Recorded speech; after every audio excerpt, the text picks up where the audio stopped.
Hey, you beautiful, empowered human, you. It is Nina here.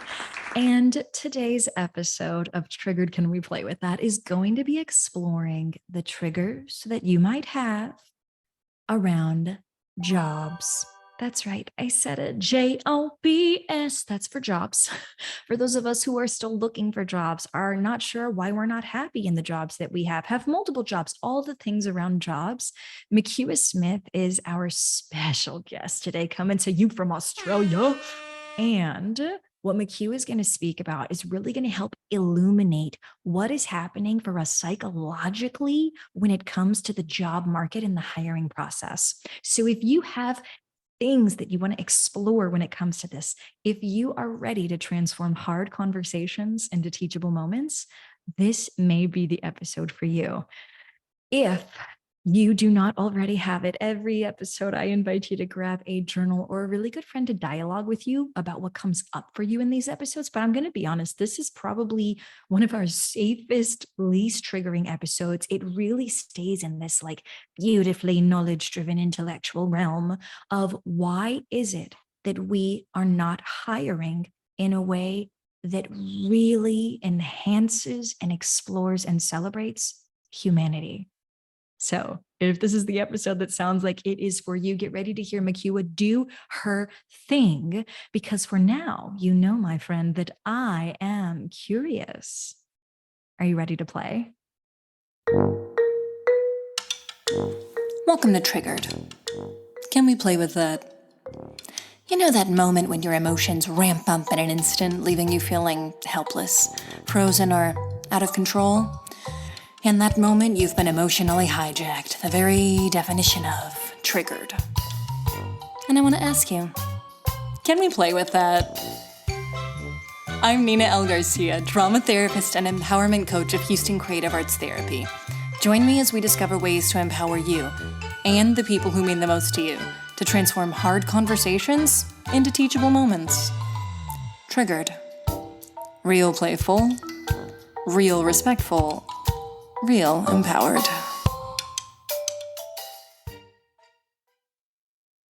Let's take a breath.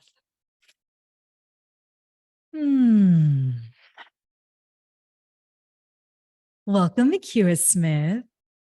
Thank you. It's great to be here with you, all the way from the other side of the world. The other side, yes. Tell us, from where are you coming? I am in Brisbane, Australia, and it is 5:47 a.m.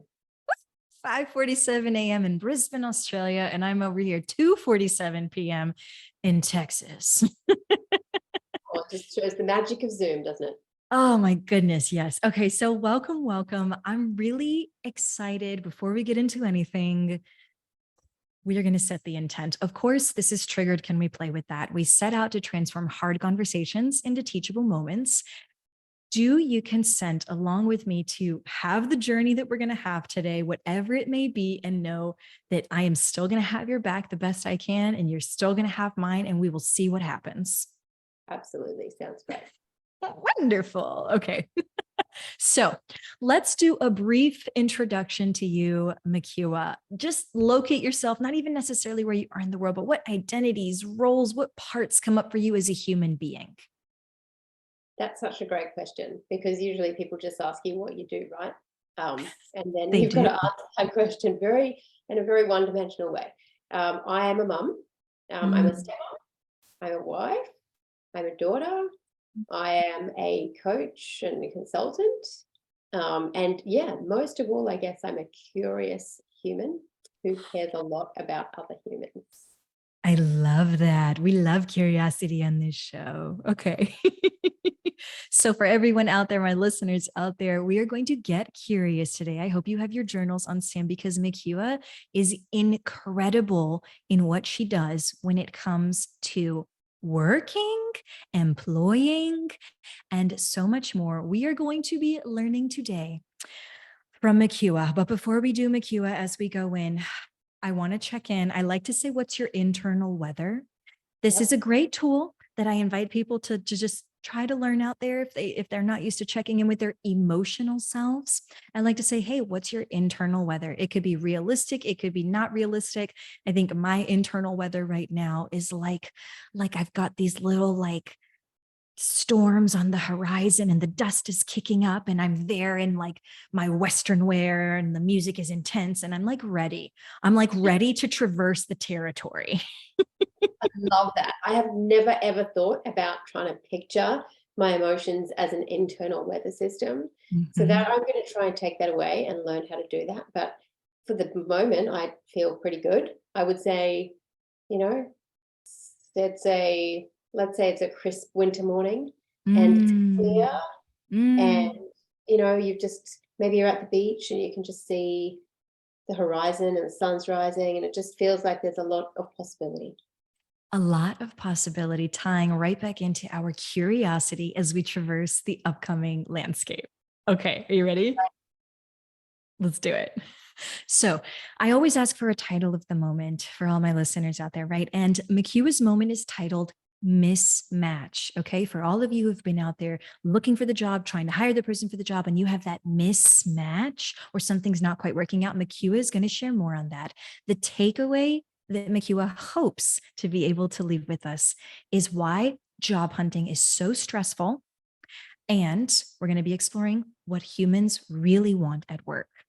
So, McEwa, I'm rolling the ball over to you. Take it away. Oh, wow. This is such a big topic, isn't it? I mean, it certainly has been for the last few years when we talk about, the great resignation and the great Oh my gosh. reshuffle and all the different things that have come out of that, the work from home thing. The amount And of all that triggers kind of around this is stuff. incredible. Yeah, I mean, there's been a lot, right, in the last few years. Hmm. Um, but, it's not as though this kind of stuff hasn't been a lot for people for a long, long time. Hmm. Hmm. And my thesis on the whole, the reason that we've had this, I guess, this highlighting of these issues over the last few years is before all of the COVID sort of shutdowns, pretty much everybody I knew had not stopped for many, many years, sometimes decades. And by stopped, I don't mean you haven't had a weekend or you haven't had a break, but you just have the relentlessness of everything that has to be done. Work, life, kids, goals, whatever. It's just so much. Constant. And so, although a lot of people were very unfulfilled, unsatisfied, unhappy, stressed out, depressed, anxious, they didn't really stop and try and understand why. They were just going through the motions. Maybe they were in therapy, maybe they were taking some medication, maybe they were just down on themselves about it, but they just thought this is life, right? This is how it is, and this is just what I need to keep doing. Hmm. And Hmm. and it wasn't really accepted to have conversations about things like, well, that job doesn't really fulfill me. It was kind of like an entitlement mentality thing where people were like, well, you're lucky to have a job at all, so shut up. You should What be sort of a snowflake grateful. are you? You should be grateful. Hmm. Exactly. Hmm. So there were some people who were happy to talk about that, but for the large majority of people, they didn't want to speak about it because it made them feel self-conscious, bad, with Huge shame. taboo. Yeah, the taboo around it, all the shame. And yeah, and it was kind of like if you were saying that, you were admitting that you were weak, or you were Mm. not a hard worker, or you Mhm. weren't ambitious. So it was like negative connotations, lots of negative connotations. Um, and then the whole COVID thing happened, and it just threw an absolute spanner in everything. And people, for the first time ever, had a chance to actually stop and reassess things, Mm. ask Mhm. some questions. And because there was a lot of digital communication, Mhm. and I feel like this is quite key. So a lot of digital communication, and people felt safer to say how they felt, maybe on Facebook or maybe in different groups, chat groups and things like that, or on the phone. And they probably started being a bit more honest with each other. And as one person started to say it, then the other people were like, oh, yeah, me too. Yeah, I hate that as well. No, I don't want to do that either. And then Mm. there was permission, like this social permission that was given tacitly to everybody to actually say a lot of the stuff that we were thinking, and even more so than act on it. And Absolutely, once to people actually started to acknowledge what was already there. yeah, exactly. And once people started to see that other people were saying it and doing it, it was like, oh, now the door's open. Now we can say it. I have Because, permission. yeah. And I think it was like, it was like because of COVID. So it was like people could say, because of this, I now have recessed and think this, instead of feeling like it was them saying, because of me, because of how I feel, which I still think a lot of people struggle with owning. Owning their own And so feelings. that's, yeah. And so that's Mhm. why I think that we're at the place where we are, where people are talking about stuff a lot more. But I don't believe that fundamentally the way people feel about work has changed. I feel like we've felt like this for a very, very long time. And Mhm. this is where I'll jump in and quickly tell you my personal backstory, and then we'll jump back around where I can share with everybody, some things that they hopefully can take away and use in their own lives to take away some of these feelings, that Yes, we I have. love it. And I'll be popping in and out, as you see, just here and Yeah, there. we'll pop in and out. So I grew up in South Africa, and I loved dancing, and I loved writing, and I loved um, lots of creative things. I used to sort of visually merchandise my own bedroom and those sorts of things. But my Mm. dad was, he ran a software development business and a couple of other sort of serious businesses. Mhm. And when I used to tell him that I wanted to become a dancer or whatever, when I was older, he would just look at me. And like one day I remember he said, no, no, you will never make any money doing that. Mm. You are way too smart. You're going to university, you're going to get a BCom, which is in South Africa, this is like a business degree. Mhm. Then you're going to get an LLB, which is your law degree. Then you're going to get an MBA, and then you can do whatever you want. Here's your story, and I'm feeding it to you. Those are the roles you're going That's to it. play. That this is what you can do. And so back in South Africa, where I grew up, it was very patriarchal. Like I'm Mhm. 45 in a couple of months, so we're going back a long way. And it was the society where there is no social welfare. You either have a degree and you Mhm. get a very good job, or you struggle to survive. Mm. It's not as though you could imagine the world the way that it is today, where there's all sorts of cool opportunities that you could do. Mhm. Mhm. Um, and so I took my father at his word for it. Not, I was upset about it, but I was like, okay, well, I am doing business subjects at school, and I'm smart, and so that's what I have to do. And that's what I did. I didn't do all of the degrees because while I was doing the first one, my parents moved to Australia. So I kind of got out of the other two, but I finished the first one and then came to Australia literally the next day. Oh my And gosh. yeah, it was literally the next day. And I had always worked in hospitality as a waitress growing up in South Africa. So I just got a job doing that here. But Okay. I was just kind of like, well, I'm just waiting on my Ally McBeal job. You're probably way too young to even know what Ally McBeal was. It was a funny TV show about this wacky lawyer. Anyway, Uh-huh. so I was like, well, I'm just going to get like a suit and an office and a job. And like, I've got a degree now. So clearly it's going to happen for me. But I had no idea what a job actually would entail or what you'd have to do. Or, I did get double distinctions at university. So don't think for a minute that anyone who doesn't have a degree is not smart, and anyone that does is smart, because yeah, like world smart and book smart are two different things.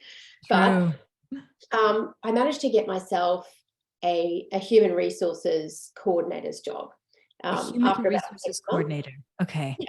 And this is So, just wondering, with the switch from South Africa to Australia, I'm actually like, so those I'm have now to be living in different Australia. narratives, right? Yeah, well, I'm finished my degree. So I've Uh-huh. now lived in Australia for 6 months, and I was waitressing at this general manager's lunch, and I got 3 general managers offered me a job because of my customer service. And because one of my majors in my degree was human resources, when I asked each of them what the jobs were, and one of them was a human resources coordinator, I'm like, boom, that's me. So I went to the library to quickly look up what that person actually did. Back in the day, we had to go to the library. And Resourceful. totally. And then that's how I kicked off my career in human resources management. So it was a great job. I started out basically running the human resources function for a 400-room hotel. So it was a Mhm. pretty good start. And then I worked in human resources in Australia and New Zealand in various different organizations, big corporates like Ernst & Young, a big outsource provider like Sitel. And I did that for close to 10 years, climbing up the ranks and doing my thing and getting promotions. And I started to really hate my life a lot Mm. towards the end of that sort of 10-year period. And all sorts of other things were going on for me. So my marriage was falling apart Mm. as well. But my work and my life at work, I absolutely loathed it. And it wasn't because I was in a bad job. Like, I had one of those offices with my name on the wall, glass all over the place, beautiful views. I was getting paid really well. Looks so great from the outside looking in. Yeah, I didn't have to work crazy hours. I got to wear nice suits to work. I did quite a bit, not exciting, glamorous travel, but I did do a bit of travel for work. It was all the things that I thought that I wanted so much from my job. Sounds so great, Meqa. What went wrong? I know. But for the longest time that I could remember, as I had started to get promoted and get bigger jobs and more responsibility, I had felt this massive sense of what now everyone calls imposter syndrome. It was basically just like, well, I'm not good at this, or I don't know how to do this part, or I can't instantly solve that problem, or, so I would take it all on and try and, figure it out myself. And I must have been doing fine because I kept getting promotions and I kept getting pay rises and whatever, and all of that was fine. But I was so unhappy at work. I was so unfulfilled. And I felt it was so hard. Like, I just felt like, why is this so hard? But everybody else around me seems to be fine with this. It's just awful. And I used to sit there and look at the wall and wish that I could just get out of human resources completely and do something else. But I had a massive mortgage and I was like, well, I'm nearly 30. I have no idea what the hell I could do. Like, basically, I'm just stuck in this life now. And at the same time, now looking at that same part of my life through my human resources management lens, I was responsible for running recruitment re-engineering programs. I was responsible for engineering the whole thing, start to finish, to working out what needed to happen with the hiring managers and how they needed to be trained around interview technique and whatever else. I was responsible for the employee engagement program and for coming up with what it was. And, the whole thing really hinged around how could we attract people? How could we hire people? How could we engage people? And I was coming at it very much through the traditional human resources management lens, which is, this is best practice. This is what we do. So employee engagement initiatives. We do Dress Down Friday. We do lolly, spin the wheel, lolly things. We do, a discounted gym membership, engagement initiatives. Why aren't people engaged? And we used to consult with like an employment branding agency, and they would tell us that the secret sauce to all of this is we needed an EVP, an employee value proposition. Yes, that was going to solve all our problems. If we could just put some bullet points down, like, things that people wanted, like, for example, career development opportunities and, benefits and this is all to get people more engaged. Training and this is what people want, isn't it? This is what people want from their job. So we just put that in our ads, and then people are miraculously going to want them. It's just how it works. So it didn't make a lot of sense to me at the time, but I was like, right, I'll go along with it. But I had started already to learn about psychology, and I had started to read some books from some management authors that were a lot more common sense than any of this other best practices stuff. Okay, so we're coming from like this book smart versus street. Okay. But because you're in that environment and the expectation on you is to behave a certain way, and the senior managers really valued a very masculine approach to work. They really valued a very pragmatic approach to work. They wanted the numbers. They wanted the facts. They wanted the tops very of the particular organizational culture that they were looking for. Absolutely.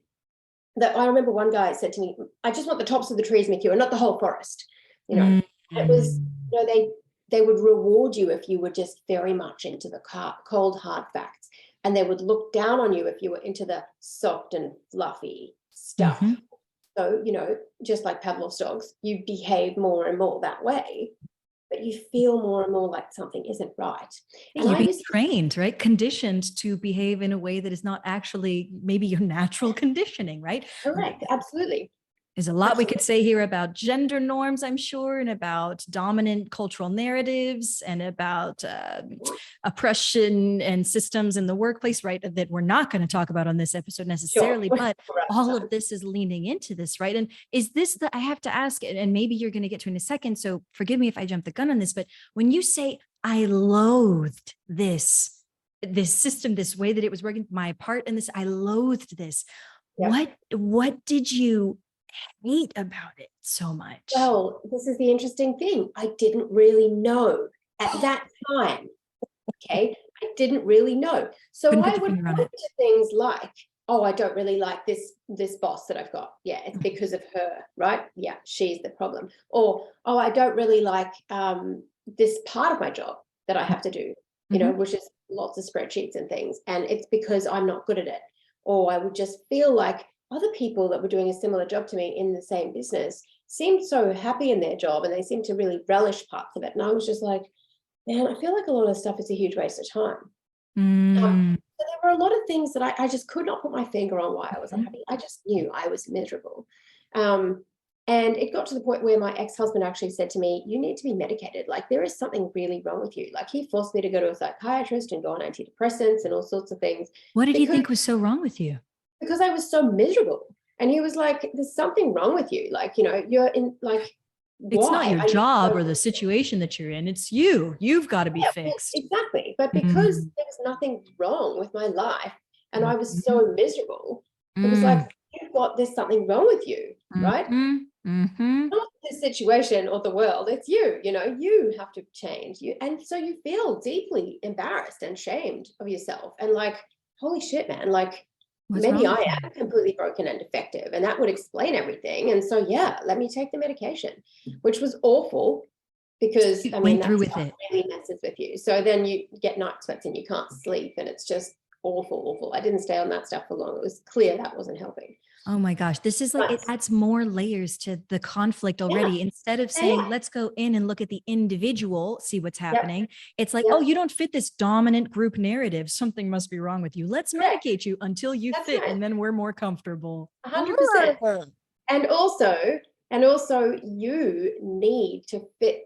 You need to behave a certain way and do certain things to be Mhm. considered a good employee, or to Absolutely. be considered a valuable citizen, or to Oh, be, considered a good person. mhm. Basically, you need to subjugate yourself and suffer.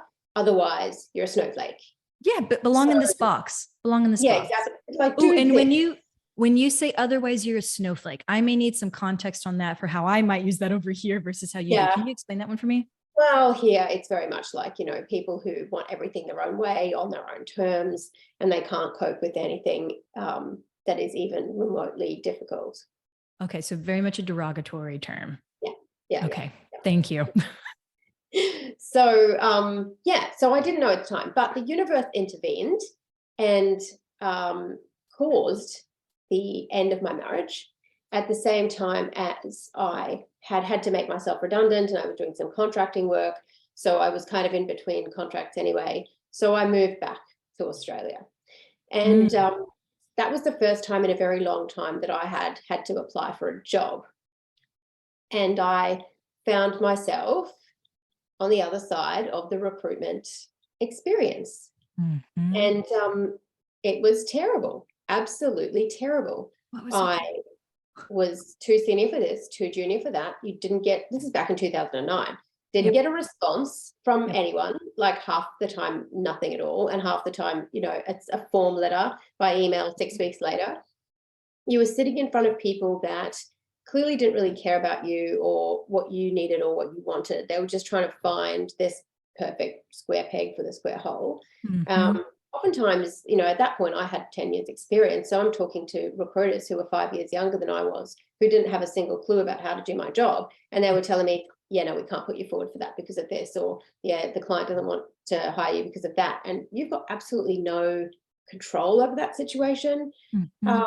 and also it's making you feel like, oh my God, like I have actually got no value in this society. I Mm. cannot get a job. Am I So valued in this society? yeah, Wow. so you're like, I have no place. If I don't have a job, if I'm not worth anything, if nobody wants to hire me, who am I? And what am I? And where do I belong? And how am I going to pay any of my bills? And so I became, through that experience, it was like 6 months of me trying to find a job, couldn't find a job. I was Terrifying. absolutely mess. Like at that time, I didn't have any children, but I did have a mortgage in another country that I was paying on my credit card. Thankfully, Mm. I was living with my parents, but Mhm.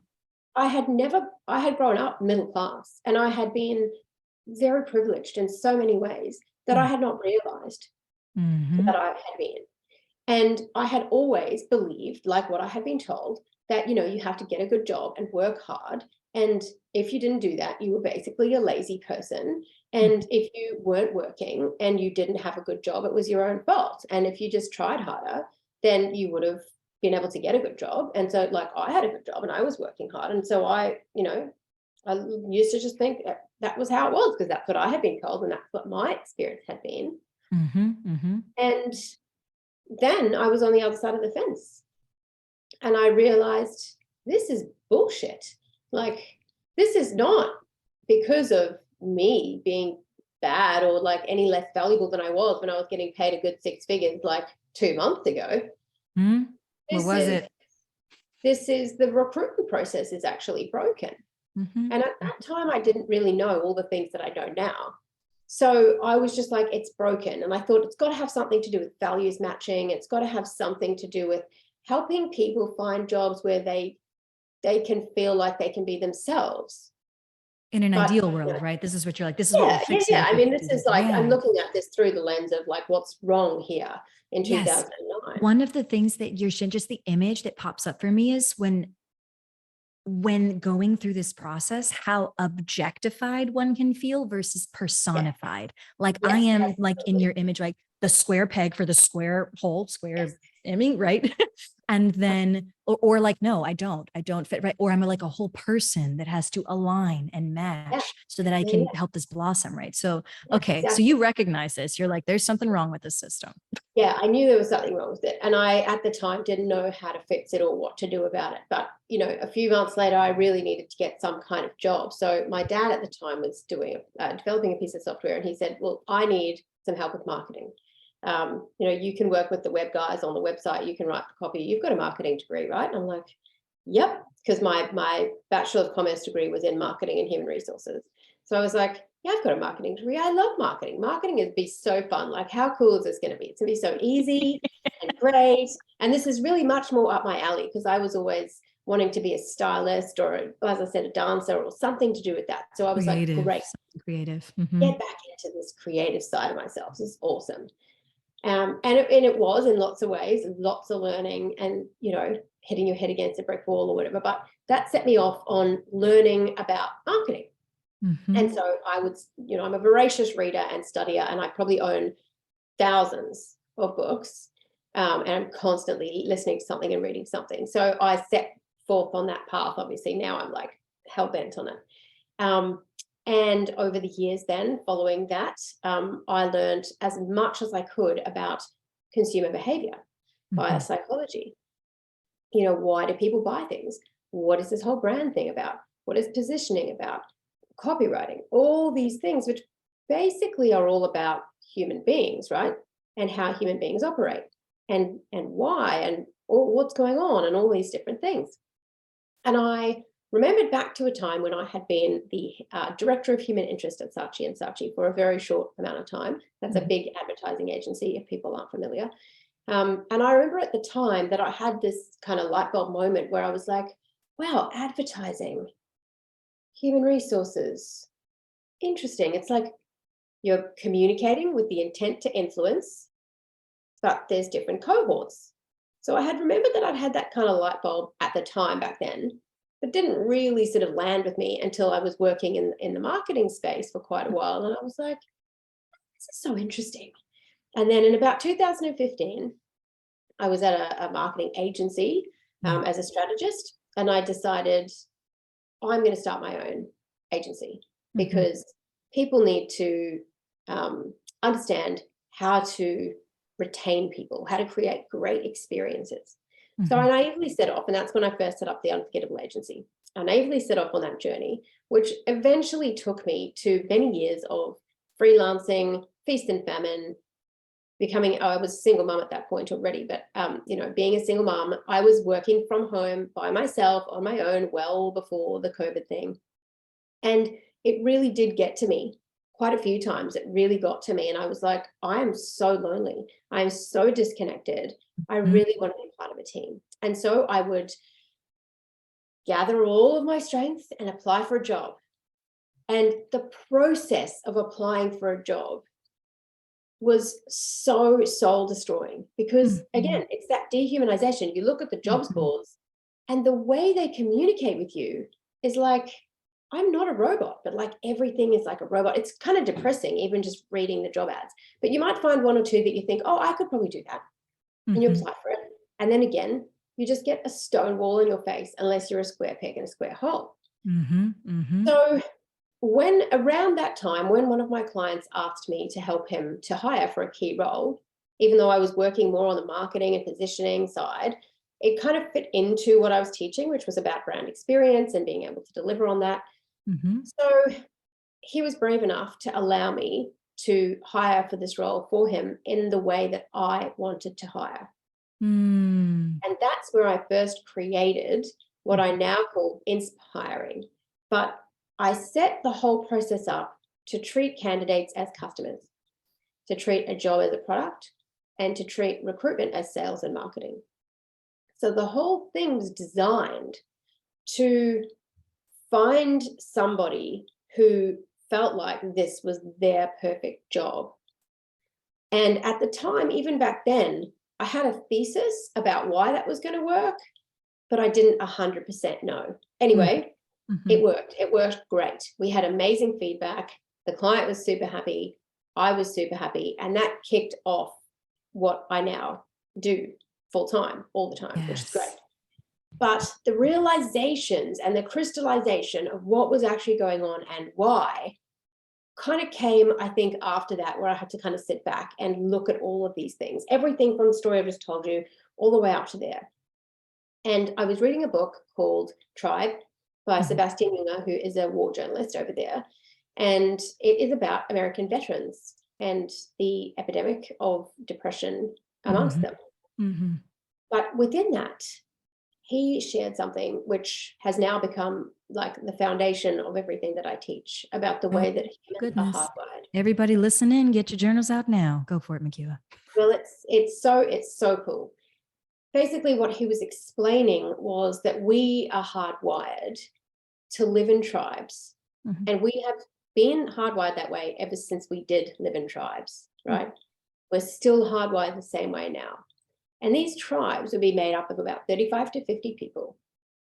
And each of us in that tribe would have a key role to that tribe's survival. So you had a purpose. Your purpose positively impacted everybody else in the tribe. And everybody's role was equally valuable. Everybody was necessary. Needed. It's critical. Everything was necessary. Everything was required. And the thing that kept you all sort of together was you were united in the shared pursuit of staying alive, basically. So death was your common enemy. And everybody knew very clearly what the goal was, stay alive. Everybody knew very clearly what their role was. Like either you're a hunter, you're a gatherer, you're a skin tanner, you're a child looker afterer, you're a cooker, whatever. Everybody had a key thing. And we were hardwired to make that contribution to the group. We were hardwired to want to be a part of the group, purely from a biological perspective, because that furthers the species, you know, to continue to be able to procreate. We were also hardwired to fear rejection, because if we were rejected, we would die. Said all your resources are gone at that point, right? That's right. Well, you couldn't survive back then in those times. You could not survive on your own, right? So you knew if you were rejected from the tribe, that was death. So rejection was feared as death was feared. And that obviously had to be there as well, because that's part of the hardwiring for the contribution.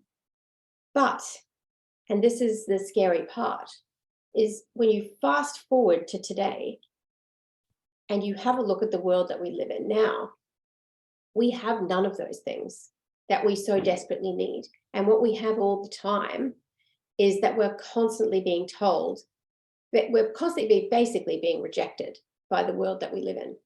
You're not thin enough. You're not tall enough. You're not smart enough. You're not rich enough. You're not anything enough.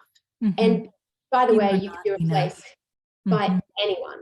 You're because not enough. there's a million people who could do your job, and I can offshore it and I can outsource it. And now I can even give it to AI.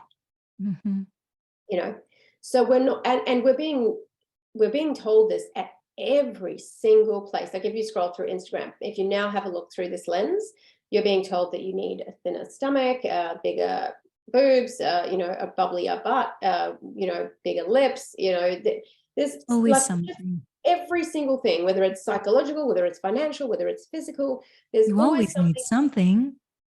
Yeah. You And mean I can't just be everything, enough as I ideally. am? Yeah, exactly. And at work, you're probably being told you need a new course, or you need a new certificate, or you need a new skill set, or you need.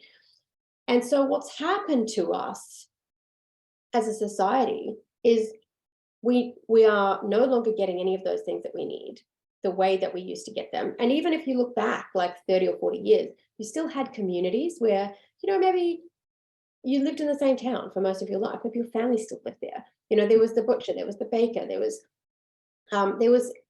a lot of community cohesion, and there was a place for you, like just because you were you, and you didn't have to be some amazing person with so many followers and this much money and this much this or that. You could just be yourself and just do your little thing. You could be a teacher, and that was great. That was plenty, and you could live a happy life and do that.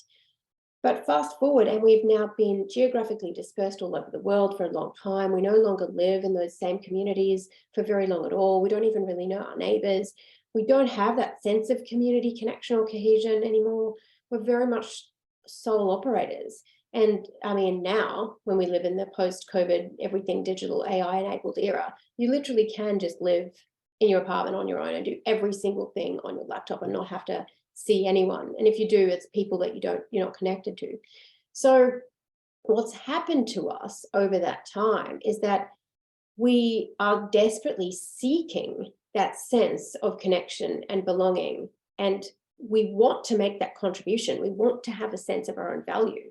And so we are looking for that in every place that we can find it. And that's a whole nother conversation as well, as to the unhealthy behaviors that drives in us. But you can see it when people are, very status conscious or very beauty conscious or something. They are actually seeking for love and respect and belonging. Yeah. And How do I acceptance. connect? How do I, Exactly. How have a do story that I? you understand? How do you see me as Yeah, I want to be seen? How do I have value to that's you? right. Exactly. And so when we actually look at how does this all apply to the world of work, it's actually really, really interesting, because if we are unhappy at work, oftentimes it's because we're working in an organization that we are not connected to the purpose. We do not feel like the purpose is even clear. And if we do know what roughly it is, and it's not just 100% make more money, it doesn't Mm-hmm. feel worth pursuing. Or maybe we believe in it, but like a whole bunch of other people at work don't. So we don't feel united by a shared purpose. We don't feel like we're part of something that Yeah. Where's we our are. part in the story? Yeah, it's just like this disembodied thing that we do. We Here's an also, idea. We'd love for you to fit into that idea, but just make sure you're doing your work, but not really how do I yeah, belong to this yeah, story? yeah, How do I bring yeah. value? Or even what the hell the story actually is, because you can opt in to want to be a part of making something happen. Like, let's say you want to be a part of a rally or something, or you really believe in a cause that you want to stand for. Like, you don't have to have a key role as just for you, but you have to believe in the thing that you're doing, and you have to know that being there is going to support the thing, and so that's enough, right? What's that But so purpose? oftentimes, yeah, so oftentimes businesses just exist and they're like, well, we are an accounting firm and we need to give good service to our clients. So you need to come to work and do a good job. It's like, oh, I don't understand any of that, actually. Why are we doing this again? Who's benefiting? How? Why do I have to come to work early? Can't I just come to work at 10? Or like, so there's no context given for what you're doing or how you uniquely contribute to the overall success. So people just feel kind of like completely demotivated and not part of the overall mission or enterprise. You know what's And funny is the image that just popped in my head as you said that was when you were speaking earlier, right? We have again the square peg, square hole, and then we had the snowflake, which I yeah, understand is derogatory, right? And yeah, yet when we say snowflake over here, it's sort of this, it's still, I think, meant derogatorily, but it's like you think you're special like a snowflake, so you're yeah, special, it's the right? same thing. And I Same thing. really think that actually that is what people want. They're saying, I don't want to be the square peg. I would like to now be acknowledged as a snowflake. Yeah, I am pretty a much. snowflake. I am unique. I want you to see that. Can't you see that? And there's this like, Exactly. people don't know how to talk about that. No. Exactly. That is exactly right. People want that 100%. I think most of us are realistic enough to know that we're not going to be able to go around and get everything exactly what we want. And, but we want to at least be seen. We want some aspect of our uniqueness to be seen, recognized, valued, appreciated. We want to be able to make that contribution. Like the fallacy that people don't want to work is complete rubbish. Actually, people want to make a contribution. So all of this stuff is going on. And so I've realized, oh shit, okay. So one of the reasons that recruitment is broken is because we are not, like, we being the recruitment community, human resources managers, hiring all the managers, people hiring. Yes, for everybody out there, everybody's going to hire you. Small business owners, everybody. We're not coming from a place of going, oh, okay, what is a job? Like, if the job is a product and the candidate is a customer, what is a job? So like, if I'm selling this pen and I just say to you, here is a green pen. It's a pen and it's green and it's got ink in it. You want it? You're probably like, what the hell? Like, I don't know if I want a green pen with for? green ink. What is Oh, you can write do I with need it? for? Oh, well, that's a start. Maybe I do want it if you can write with it and I need to write, but we don't tend to do that with jobs. We tend to go, I need a, and then we imagine in our head what we need. And then we start to write down duties or responsibilities or whatever else that we want. And then we put that out on an ad and we're like, I'm looking for a, marketing assistant. I do this in my business and here are your tasks. And also, these are the qualifications that you must have. And if you want this job, apply here. This is the character that I need you to play. Can you play this character?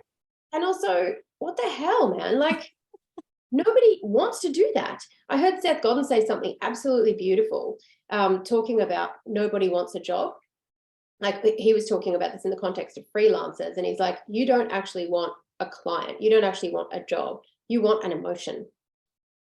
And I think that's nailed it right there for me, is people don't want a job. They want a set of feelings that I am valuable, I am valued, I am making a contribution, I am respected. Yeah, it's humanizing. Nobody wants a job. Yeah. Just like nobody wants an employee. But we don't think about these things from the perspective of how human beings are hardwired and how we can work in with that hardwiring to actually flip the right switches for people. And in the context of today, right? Once upon a time, this was working. People were eating up the story and they were going with it. Pandemic hit and it was like, hey, you've got the privilege to actually be a human. You've got the privilege to feel your feelings now. And oh, wow, you've got so many of them. You haven't been dealing with all those feelings, but now you want your employer to see that you have feelings too. What? Yes. I know. It's so interesting, right? But then you kind of think from the employer's perspective, for years and years, they've been saying, you need to engage employees so that they are productive. But because we're still using all of the same thinking and strategies that we used in scientific management back when we ran factories. There it is. But all we've done is we've taken all that stuff, but we've just digitized it. So we've just done the same way that we decide how to hire people or assess people or anything else, or even manage people in the workplace. It's an assembly line. Yeah, pretty much the factory mentality. Yes, assembly line for people. Front end on it. Yep. And people are, the hiring people are frustrated because they think people don't want to work and you can't hire people or whatever else. But then the employees are frustrated because they feel like work sucks. And it's not because they're lazy.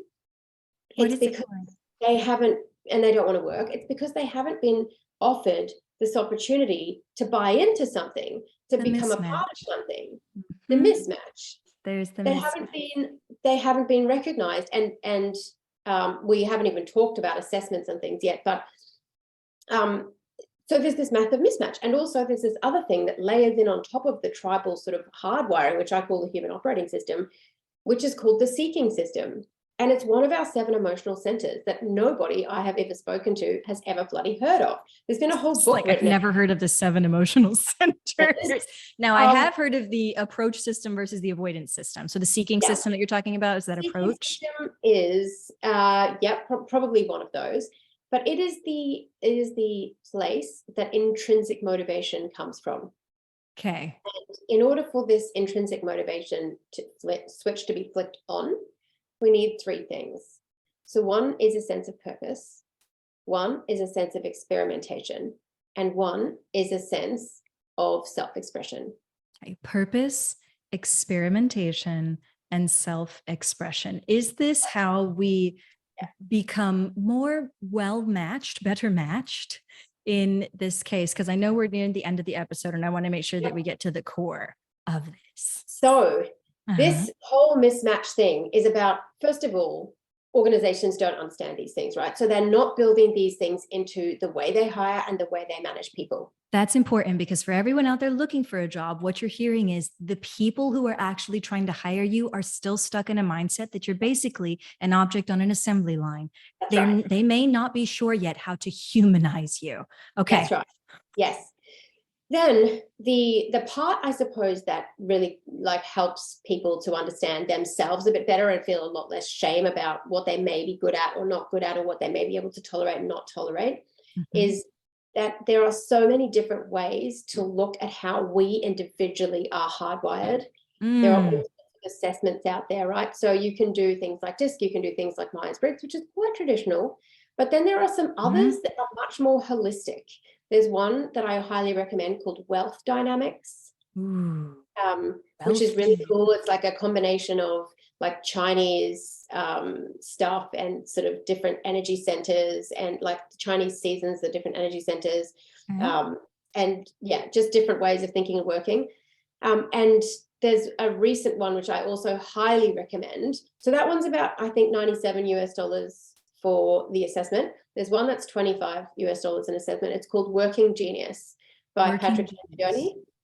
And that's only quite new. It's only just been out for like a year or so, maybe.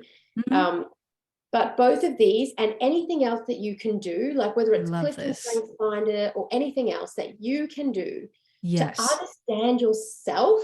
Boom. I love it. That is going to empower you to find the best possible job for yourself, because you will be in a better position to assess what is on offer. Is that going to suit me? You will be in a better position to ask better questions in the interview, to find out the things that you know need to be there for you to operate where you are strong. Yes, I'm going to speak on this. What you just said is one of the things we talk about here is from how do you move from powered to empowered, right? Yes. And I love that you just said empower yourself to learn about yourself. All of the assessments that are out there, I understand that some people are going to be like, is it evidence-based? Is it bad? Listen, even as a therapist, here's what I'm going to say. There is value in doing whatever you can that helps you learn more about yourself, that helps you gain perspective and vision to make you as multifaceted as possible as far as how you can see yourself. You are not one-dimensional, listeners, right? No, like we are not 100% one-dimensional. no. And so I love that you're just throwing resources out there, because I too am saying what we talk about is this is your individual culture, folks. You want to know what is happening on your own, individual culture island, because everybody gets their own. You want to know how you can then build a bridge from you to that other place. Is it for you? Is it right? This is beautiful, right? You got to know what's going on. Exactly as you were saying, it puts you more in control, right? Because it will be hell if you are just trying to put yourself out there, putting your CV in and just like hoping somebody will pick you, but then actually not even wanting to be picked for that particular thing, or maybe being picked for a job that you actually then hate. And you think it's because of you. It's not because of you. And when you're in the wrong job and you're not working to your strengths or your working geniuses, you will be drained. And you will be thinking that you are bad at that job or you are a bad person, and you are not. Oh my gosh, yes. You are in the wrong job. Yes. I'm going to play that back, right? What I just heard, right, which is so important, is basically this. You can be the best I'm going to say, I don't know, in this case, I'm going to say therapist is going to write the best therapist, the best baker, the best, whatever it is, you can be the best at what you do. And if I put you in a job that is not matched and aligned with who you are, it doesn't matter if you're the best, it is going to drain you. It is going to be soul sucking. It is going to feel misaligned. You're going to say, what's wrong with me? What's so off? It's not that about better or worse. It's about, it's just differently than you are. It is not aligned with you. 100%. Yes. And so I feel like when I started to do this for myself, it was back in 2014. And I did that wealth dynamics assessment after having done all the dry ones like DISC and Myers-Briggs, which, you know, I had a look at and I was like, yeah. But I didn't really feel it like to my core of like, wow, that explains so much. And so when I did that assessment and I had a look at it, I was like, you almost get that sense of relief where you're like, oh, the things that I'm naturally good at that are actually easy for me, turns out they're actually strengths and they're not the same for everyone. And that realization, right, that I think a lot of us struggle with, where you're naturally good at a bunch of stuff, but you just think it's easy. And so you don't think you think everybody finds it easy. Strengths, yeah, but it's not. So this discovery process, like do as many assessments as you can find, because they're all assessing different things. They're all coming from different angles. They're all going to give you a different dimension. And it will, even if you disagree with it, it'll give you clarity on like, you go, oh no, that's not me. That is 100% not true. I'm like this, you know? Funnel it out. Yes. I love that, because I'm saying all the time, the clearer you get, you will be able to feel it within yourself. Is that true for me? Is that not true for me? But it'll help you. And this is going to be my finale, right? This is going to be my last thing for everybody to do. There's this awesome free resource called Manual of Me. Manual of Me. Yeah, Manual of, I think, and then maybe .me. But if you just type in Manual of Me. Love it. It's a consulting company in the States. They have created it. It's an awesome like free template that you can do up that actually talks about your style of working, your best way of communicating, like all within the workplace, basically like a user guide for you. I love it. So I strongly recommend for everybody to go and do some assessments, ask your friends about yourself, do some like self-analysis and put this thing together. Because if you are looking for a job and you have got that, man, you are going to stand out head and shoulders above everybody else. Because one thing that employers are always looking for is people who are self-aware and who can communicate well. Like in any given job, even though they still don't know how to do this human thing, and there's a lot of problems on that side. If you have this, it is just going to be a game changer for you. It's also going to help you to find the best match that you can possibly find out there. Yes. Give it up, Amakula. I love it. Just this last bit that you just shared, I will reflect back on. I love that was your finale. Thank you for that. Yeah, that's okay. I wanted to make it really practical for people. I exactly, right? One of the things that we share that you just sort of like dove into and like just slayed it was this, like when we talk about like the powered way of looking at going into the job is that whoever's hiring you, they have a story and they're telling you that this is your story and you have to fit. Like that's a very powered way of give me the story, because I don't really know my story, or even if I do, I don't know if it'll be valuable here. It's a very powered way of looking at it. But when you really empower yourself, it's not just about you. True empowerment is about you relative to the world around you. So you actually, the more you know yourself, you come into that, you school your employer on how incredible you are, because you know what it is you have to offer and what you in your own individual culture, what you're bringing to the table, you help to build the bridge. That I love it. You said maybe they don't know what it is, but if you come in 100% know how to build that bridge, you can help even empower your employer to know that you're the best fit. I mean, absolutely. So even if you're in a job now and you don't want to move jobs, but you feel like, oh, you're not really getting what you need from your manager or you know, your team or whatever, maybe suggest to your team or your manager that you all do this together, because it really could make a huge difference. Education, I love it. Well, I can't sing, but yeah, I'm just going to say, great. It's okay. That's one of the skills on my island. There you go. You have so many things that I do not, and I love you for it. Yes. Absolutely. We've all got our own unique toolkits, haven't we? I love it. Can I be a snowflake with you? I don't, are we, is that a thing? Because I want to be a Yeah. snowflake in this case. Okay. I know we're at the end of the episode. I like to ask, what are the takeaways? We always set out to transform hard conversations into teachable moments. And in this case, we really are looking into triggers around, why can't I find work? Why do I feel like I'm not good enough for work? Why don't people understand me? Why am I being misinterpreted and misrepresented at Yeah. work? Right? Like all of these triggers that pop up that were already there before pandemic. Love that you said that. And then pandemic was like, oh, hey, I'm going to give you a lot of time to look at your feelings around this now. And now we're talking about it, which is great. And we still need tools to know how to empower this new potential world, right? Where we can really show up as human beings, hiring human beings to, guess what? Do things for human beings.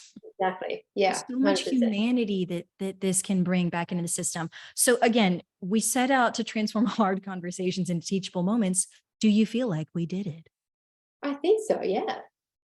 I loved it. I love this. I think my biggest takeaway was your finale piece. Not that right, there's so many golden nuggets in there, but this finale piece of you knowing yourself is so valuable because Yeah. you can help even the person who's supposed to have all the power. You help Yeah. empower the situation. Absolutely. Beautiful. Absolutely. Gold. Yeah. It really does make a huge difference. And, we could talk about this all day, but that is the most empowering thing. Oh, I love it. I love it. Okay. So thank you so much for being here. I like to say at the end, just to check in again, as we check out, what's your internal weather like now? Ooh, well, it's the sun has risen on the beach, and now it's a sunny day, and you could just sit there with your sun umbrella and get a bit of a tan. I love it. I also might have clear skies now, and I'm sitting in like a little lawn chair, sipping a drink with some shades on, and it's beautiful. There's like a lake or ocean or something in the distance. Very different. All sorts of water. Where can people find you, Makua? This was so important. And I know that you help people to find people. Do you also help people to find jobs to clear up I their narrative? don't. Okay, I the don't. other, okay.